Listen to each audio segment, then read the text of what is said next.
1983 July 23 മൂണറിയാനിൽ നിന്ന് എഡ്മണ്ടനിലേക്ക് 61 യാത്രക്കാരും 8 ജീവനക്കാരുമടക്കം 69 പേരുമായി എയർ കാനഡ 143 എന്ന വിമാനം പറന്നുയരുകയാണ്. പ്രശ്നങ്ങളൊന്നും തന്നെയില്ലാതെ എന്നത്തെയും പോലെ അന്നും വിമാനം 41,000 അടി ഉയരത്തിൽ പറക്കുകയായിരുന്നു. പെട്ടെന്നാണ് പൈലറ്റുമാരെ ഞെട്ടിച്ചുകൊണ്ട് വിമാനത്തിലെ ഇന്ധനം തീരുന്നത്. പിന്നെ നടന്നത് ലോകം കണ്ടതിൽ വെച്ച് ഏറ്റവും വലിയ ഹീറോയിസത്തിൻ്റെയും അതിജീവനത്തിൻ്റെയും കഥയാണ്.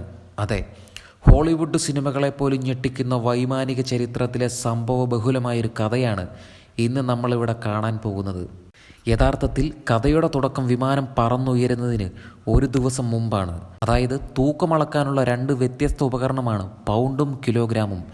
ഇവ തമ്മിലുള്ള വ്യത്യാസം എന്താണെന്ന് ചോദിച്ചാൽ പെട്ടെന്നാർക്കും അത് അറിയണമെന്നില്ല. അത്തരത്തിലുള്ള വ്യത്യാസം ജീവനക്കാർ ശ്രദ്ധിക്കാതെ പോയതിനാലാണ് 60-ലേറെ യാത്രക്കാരുടെയും 5 ജീവനക്കാരുടെയും ജീവൻ തുലാസിലാക്കിയത്. അതായത് ഒന്നുകൂടെ വ്യക്തമാക്കി പറഞ്ഞാൽ, ടൊറൻറ്റോയിൽ നിന്നും എഡ്മണ്ടനിലേക്കുള്ള യാത്രയിൽ പതിവ് പരിശോധനയ്ക്കായി എത്തിച്ച എയർ കാനഡ 143യിൽ 22,300 കിലോഗ്രാം ഇന്ധനം നിറയ്ക്കാനാണ് ജീവനക്കാരോട് ആവശ്യപ്പെട്ടത്. അന്ന് പൗണ്ടിൽ നിന്നും കിലോഗ്രാമിലേക്ക് തൂക്കം പരീക്ഷണാടിസ്ഥാനത്തിൽ നടത്തുന്ന സമയമായിരുന്നു. പരിശോധനാ ചുമതലയുള്ള ജീവനക്കാർ കിലോഗ്രാമിന് പകരം പൗണ്ട് അടിസ്ഥാനപ്പെടുത്തിയായിരുന്നു ഇന്ധനം നിറച്ചത്. പൗണ്ടിൻ്റെ ഇരട്ടയാണ് കിലോഗ്രാം എന്ന് പറയുന്നത്. അതുകൊണ്ട് തന്നെ 22,300 കിലോഗ്രാമിന് പകരം ഇതേ പൗണ്ട് ഇന്ധനം നിറച്ചതോടുകൂടി വേണ്ടതിൻ്റെ പകുതി ഇന്ധനം മാത്രമേ വിമാനത്തിൻ്റെ ടാങ്കിൽ എത്തിയുള്ളൂ. അതായത് ഏകദേശം 10,115 കിലോഗ്രാം ഇന്ധനം മാത്രം. പരിശോധനയ്ക്ക് ശേഷം വിമാനത്തിൻ്റെ അടുത്ത യാത്ര ജൂലൈ 23 എഡ്മണ്ടനിലേക്കായിരുന്നു. എഡ്മണ്ടനിലേക്കുള്ള യാത്രയുടെ പകുതി ദൂരം പിന്നിട്ടപ്പോൾ തന്നെ ഏകദേശം 41,000 അടി ഉയരത്തിൽ വെച്ച് വിമാനത്തിൻ്റെ ഇടത് എൻജിൻ പണിമുടക്കി. തുടക്കത്തിൽ എൻജിൻ തകരാറാണെന്ന് കരുതിയെങ്കിലും പിന്നീട് ഇന്ധനത്തിൻ്റെ കുറവ് മൂലമാണെന്ന് എല്ലാവരും കണ്ടുപിടിച്ചു. ഒരു പൈലറ്റും ഒരിക്കലും ആഗ്രഹിക്കാത്തൊരവസ്ഥ. ആത്മവിശ്വാസം വീണ്ടെടുത്ത ക്യാപ്റ്റൻ വിമാനത്തിന് ലക്ഷ്യസ്ഥാനത്തേക്ക് എത്താൻ സാധിക്കില്ലെന്ന് മനസ്സിലാക്കി. ഇതുകൊണ്ട് സമീപത്തുള്ള വിന്നിപ്പെഗ് വിമാനത്താവളത്തിൽ അടിയന്തിരമായി ലാൻഡ് ചെയ്യാൻ തീരുമാനിച്ചു. ഈ സമയത്ത് 41,000 അടി ഉയരത്തിലാണ് വിമാനമെന്ന് നമ്മൾ ആലോചിക്കണം. വിന്നിപ്പെഗിലേക്ക് വിമാനം തിരിച്ചുവിടാനും അവിടെ ലാൻഡ് ചെയ്യാനും ക്യാപ്റ്റന് അനുമതി ലഭിച്ചു. പക്ഷേ കണക്കുകൂട്ടലുകളെല്ലാം തെറ്റിച്ചുകൊണ്ട് വിമാനത്തിൻ്റെ അടുത്ത എഞ്ചിൻ്റെ പ്രവർത്തനങ്ങളും നിലച്ചു.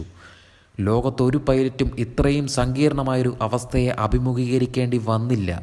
ഇന്ധനം തീർന്ന വിമാനത്തിൻ്റെ പ്രവർത്തനം പൂർണ്ണമായി നിലച്ചതോടെ എമർജൻസി ലൈറ്റുകളും റേഡിയോ കമ്മ്യൂണിക്കേഷനുകളും ഒഴികെ മറ്റെല്ലാ പ്രവർത്തനരഹിതമായി.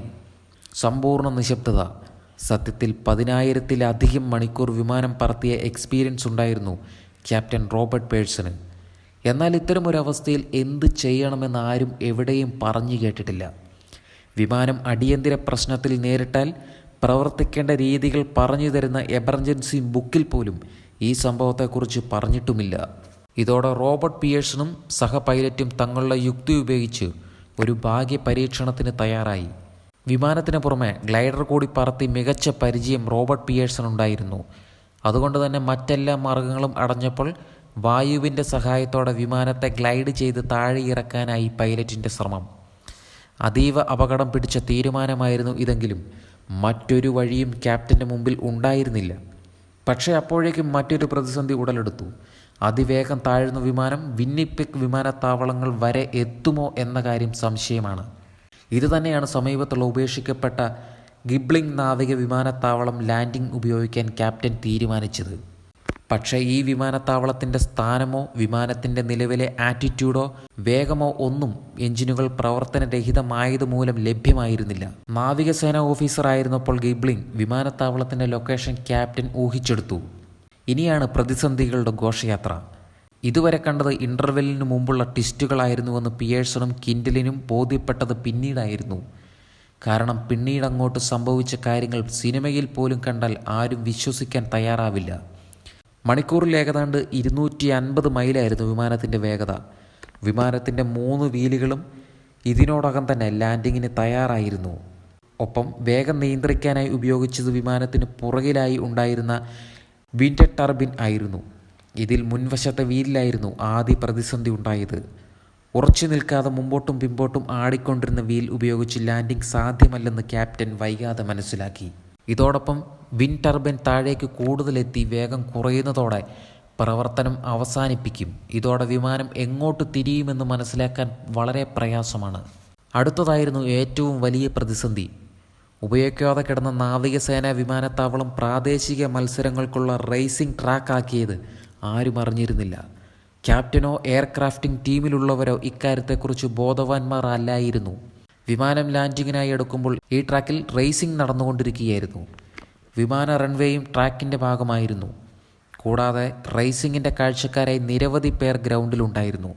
ഇവരുടെ മധ്യത്തിലേക്കാണ് വിമാനം ലാൻഡ് ചെയ്യാൻ എത്തിക്കൊണ്ടിരിക്കുന്നത്. അതും സമ്പൂർണ്ണ നിശബ്ദതയിൽ. എൻജിൻ ഓഫായി വിമാനം തൊട്ടടുത്ത് എത്തുന്നോടം വരെ റേസ് കാണാനായി എത്തിയ കാണികൾ ഇതറിഞ്ഞിരുന്നില്ല. ആൾക്കൂട്ടത്തിന് നടുവിലേക്കാണ് നിയന്ത്രണം വിട്ട വിമാനം ഇടിച്ചിറങ്ങിയത്. എന്നാൽ അത്ഭുതകരമായ 2 കാര്യങ്ങളാണ് ഈ ദുരന്തം സംഭവിക്കാനിടയുള്ള ഈ ലാൻഡിങ്ങിനെ സുരക്ഷിതമാക്കിയത്. 2 അത്ഭുതങ്ങൾ എന്താണെന്നല്ലേ? ഒന്നാമതായി, നിയന്ത്രണം നഷ്ടപ്പെട്ട മുമ്പിലത്തെ വീൽ ലാൻഡിംഗ് സമയത്തെ ശക്തി മൂലം തിരികെ ഉള്ളിലേക്ക് തന്നെ പോയി എന്നുള്ളതാണ്. ഇത് വിമാനത്തിൻ്റെ മുൻഭാഗം നിലത്തുരഞ്ഞ് വേഗം നിയന്ത്രിക്കുന്നതിന് സഹായിച്ചു. മാത്രമല്ല, ഇടിച്ച ശേഷം വിമാനത്തിൻ്റെ മുൻഭാഗം ഉയർന്നത് തുടർച്ചയായുള്ള ഉരസൽ ഒഴിവാക്കി വേഗത്തിൽ തീ പിടിക്കുന്നത് തടയുകയും ചെയ്തു. കൂടാതെ പിൻവീലിലെ ബ്രേക്ക് ശക്തിയായി അമർത്തിയ പിയേഴ്സൻ്റെ തീരുമാനവും ഗുണം ചെയ്തു. ഇത് വിമാനത്തിൻ്റെ ബാലൻസ് നഷ്ടപ്പെടാതിരിക്കാൻ സഹായിച്ചു. അതുകൊണ്ട് തന്നെ റൺവേക്ക് ഇരുവശവും റേസ് കാണാൻ തടിച്ചു കൂടിയവരുടെ ഇടയിലേക്ക് വിമാനം ഇടിച്ച് കയറിയതുമില്ല. ഉരസലിൻ്റെ ഭാഗമായി വിമാനത്തിൻ്റെ മുൻഭാഗത്ത് നേരിയ തോതിൽ തീപടർന്ന് കോക്പിറ്റിൽ പുകയെത്തിയെങ്കിലും അത് വേഗത്തിൽ തന്നെ അണയുകയുണ്ടായി. കൂടാതെ എമർജൻസി വാതിൽ വഴി യാത്രക്കാരെ പുറത്തിറക്കുകയും ചെയ്തു. യാത്രക്കാർക്കും ജീവനക്കാർക്കും യാതൊരു പരിക്കും ഈ അപകടത്തിൽ സംഭവിച്ചിട്ടില്ല എന്നതാണ് ഏറെ അത്ഭുതകരമായ കാര്യം. എന്നാൽ ക്യാപ്റ്റൻ പിയേഴ്സണും സഹ പൈലറ്റിനും പിന്നീടുള്ള കാര്യങ്ങൾ അത്ര എളുപ്പമായിരുന്നില്ല. വിമാനത്തിൻ്റെ ടേക്ക് ഓഫിന് മുമ്പ് ഇന്ധനം ശ്രദ്ധിക്കാതിരുന്നത് അപകടകരമായ അശ്രദ്ധയുടെ പേരിൽ ക്യാപ്റ്റൻ പിയേഴ്സനെയും അനിശ്ചിതകാലത്തേക്കും സഹ പൈലറ്റ് കിൻഡലിനെ 6 മാസത്തേക്കും സസ്പെൻഡ് ചെയ്തു. പക്ഷേ ഇവർ അപ്പീൽ നൽകി താങ്കളുടെ ജോലി തിരികെ വാങ്ങി എന്നതുമല്ല, പിന്നീടുള്ള സർവീസിൽ ഏതാണ്ട് 7000ഓളം മണിക്കൂറിൽ പിയേഴ്സൺ അപകടമില്ലാതെ വിമാനം പറത്തുകയും ചെയ്തു. അപകടം നടന്ന 3 ദിവസത്തിന് ശേഷം അറ്റകുറ്റപ്പണികൾ പൂർത്തിയാക്കി എയർ കാനഡ 143 തിരിച്ചെത്തി.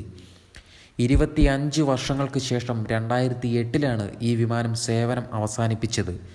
2014 വിമാനം പൊളിച്ചു വിൽക്കുകയും ചെയ്തു. എന്തായാലും ലോകത്തെല്ലാ പൈലറ്റുമാർക്കുമുള്ള ഒരു പാഠമാണ് എയർ കാനഡ 143യുടേത്. ഈ സംഭവത്തെക്കുറിച്ച് നിങ്ങൾക്ക് എന്താണ് തോന്നുന്നത് എന്ന് കമൻറ്റ് ചെയ്യാൻ മറക്കരുത്.